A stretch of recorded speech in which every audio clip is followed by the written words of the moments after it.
A Hong Kong court rejected a publisher's request to terminate his national security trial. The case is being seen as a part of Beijing's crackdown on the city's pro-democracy movement. Jimmy Lai, the founder of the now-defunct newspaper Apple Daily, faces up to life in prison if convicted under China's national security law. Lai has been accused of conspiring with others to call for sanctions or blockades or engage in hostile activities against Hong Kong or China.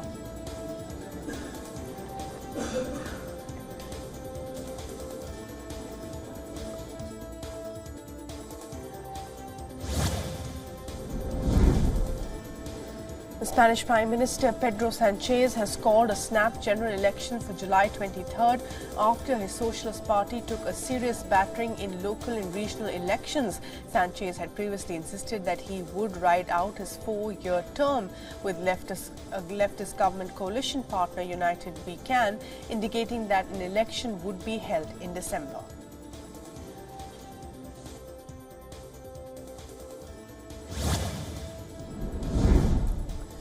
Ethnic Serbs in northern Kosovo tried to take over local government buildings where Albanian mayors entered last week with the help of the police.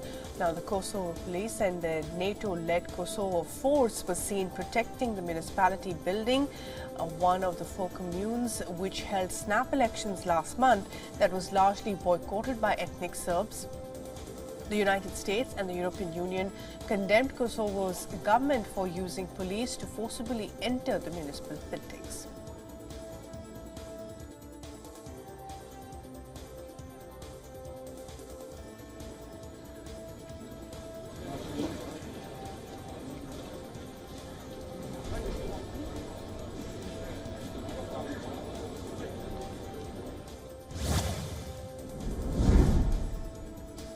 North Korea has notified neighboring Japan that it plans to launch a satellite into space, for which North Korea would have to use long-range missile technology banned by the UN Security Council resolutions.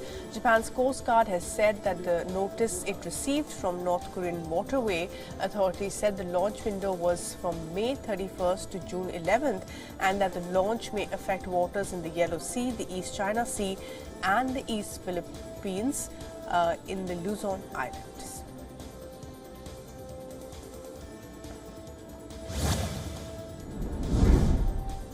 Russia's Interior Ministry has put U.S. Senator Lindsey Graham on the wanted list in an edited video released by the Ukrainian President's office of Graham's meeting with the Ukrainian President Zelensky. Graham was shown saying the Russians are dying and that the U.S. support was the best money we've ever spent.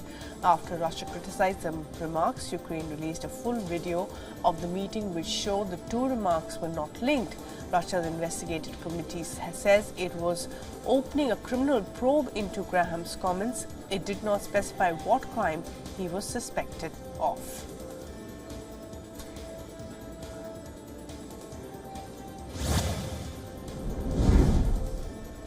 The Speaker of the Uganda Parliament has said that the President has given his assent to an anti-homosexuality law. The law is one of the world's strictest anti-LGBTQ law targeting lesbian, gay, bisexual, transgender and queer people.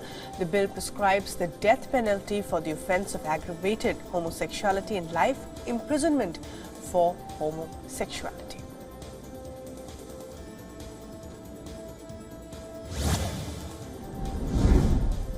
Recep Tayyip Erdogan has won the Turkey presidential runoff elections. Erdogan grabbed 52.14% of the votes and his opponent Kemal Kılıçdaroğlu received 47.86%.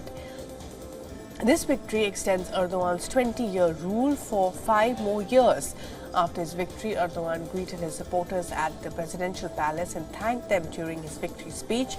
Erdogan said the inflation was the most urgent issue for the country. He also said it was time to unite around Turkey's national hopes and dreams.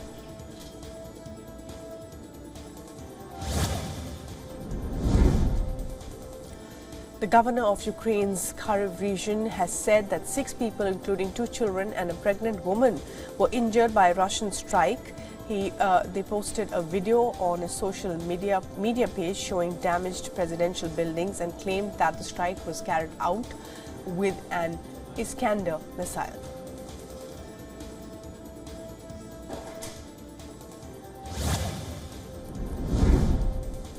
Ukraine's President Volodymyr Zelensky has put forward a bill that would see Ukraine impose sanctions on Russia's ally Iran for 50 years. And according to Zelensky's chief of staff, Kyiv and its allies say Iran has been supplying Russia with arms, including hundreds of drones, since Moscow invaded Ukraine last year. Tehran rejects the allegations. If passed by Ukraine's parliament, the bill would stop Iranian goods transiting through Ukraine and use of its airspace, as well as impose trade, financial and technology sanctions against Iran and its citizens.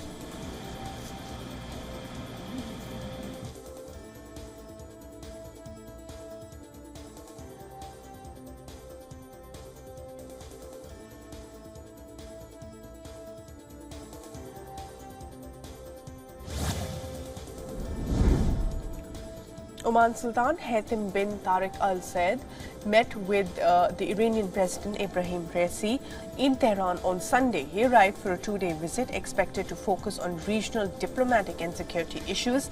The visit comes 2 days after Oman mediated a prisoner swap between Iran and Belgium. Oman has long been a dialogue partner for the West with Iran and has mediated the release of several foreign citizens and dual nationals.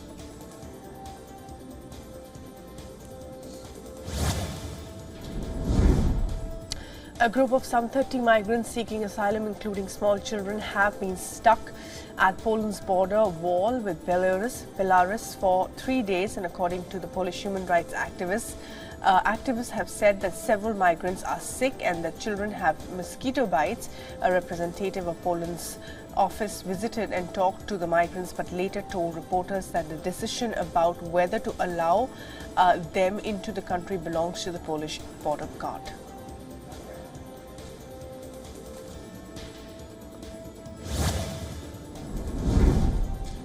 A search for 4 indigenous children who were on a small plane that crashed in the Amazon jungle this month continued over the weekend. The 3 adults aboard died during the crash on May 1st when the plane, with a total of 6 passengers and a pilot aboard, declared an emergency due to an engine failure.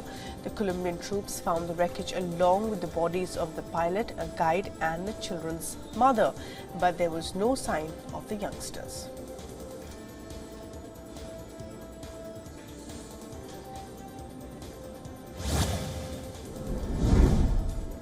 Prolonged fighting in Nigeria between farmers and herdsmen is becoming more deadly. More than 100 people have been killed in the violence that began in March this year. The attacks are emblematic of the security crisis in the northwest and central regions of the West African nation. At least 2,600 people were killed in 2021 due to the clashes, according to reports. Once armed with sticks, the groups now fight with guns that have been smuggled into the country. Both sides accuse the government of injustice and marginalization.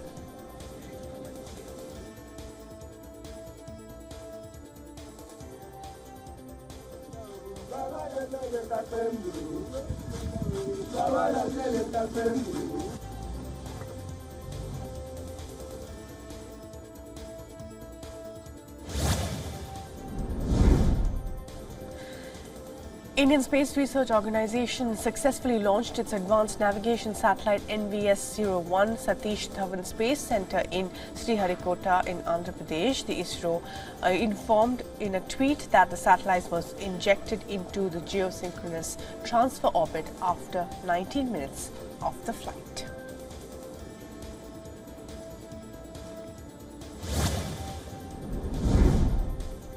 China will launch a new spaceship on Tuesday to send 3 astronauts to its space station. Spokesperson of the China Manned Space Agency told a press conference that the spaceship is targeted to launch off Northwest Jiangquan Launching Center. He said that the astronauts will carry out crew rotation with the current 3 astronauts in space and a series of experiments and space activities.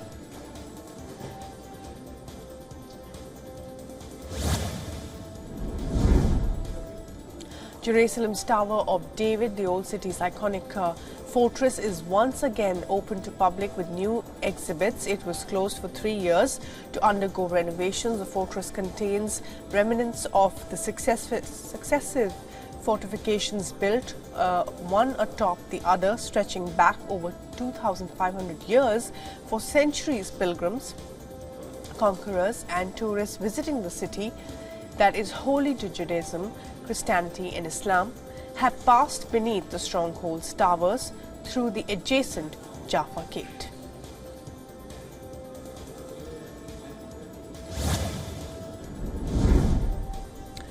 Berlin basked in the warm sunshine and the festival vibes as the city marked the Carnival of Cultures, which has returned after a 3-year corona hiatus.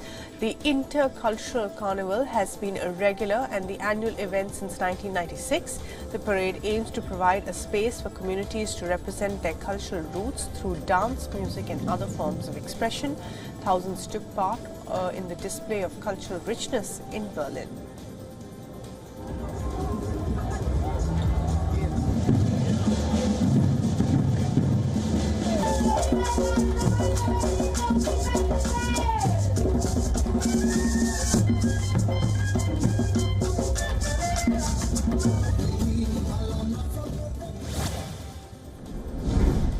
Nepal climbers and mountaineers have called for action to protect its mountains as they celebrate the Platinum Jubilee of the successful ascent of the world's tallest peak, Mount Everest. Hundreds took out a rally to commemorate the Jubilee and spread awareness on protecting the mountains.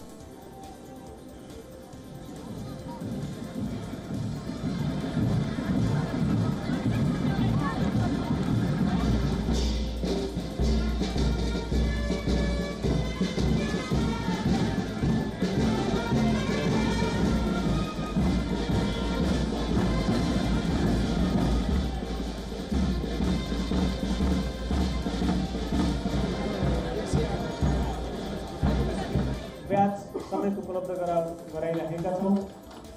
साथीहरुलाई आवश्यक सहजीकरण गरिदिनु।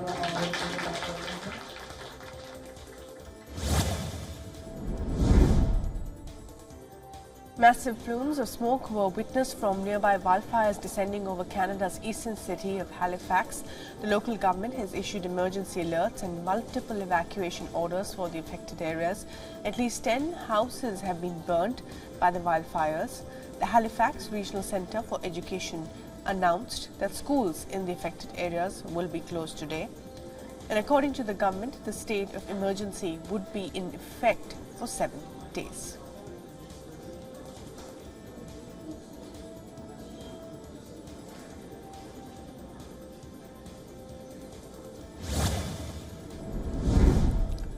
Four people have died when a boat carrying tourists overturned in one of the lakes in Italy.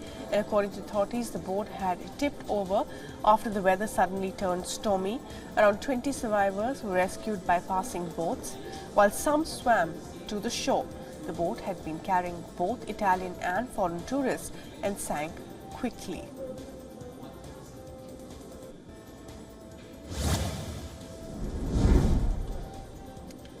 And the water in the main canal of the Italian city of Venice turned fluorescent green before flowing out into the lagoon and coloring parts of that as well. The Regional Environment Protection Agency has received samples of the water and is working to identify what substance may have caused the color to change. Though no one has claimed responsibility for the green-colored water, the incident is reminiscent of the protests by environmental groups who have colored monuments and recently used vegetable charcoal to blacken the water in Rome's Trevi fountain, calling for an end to state subsidies for fossil fuel.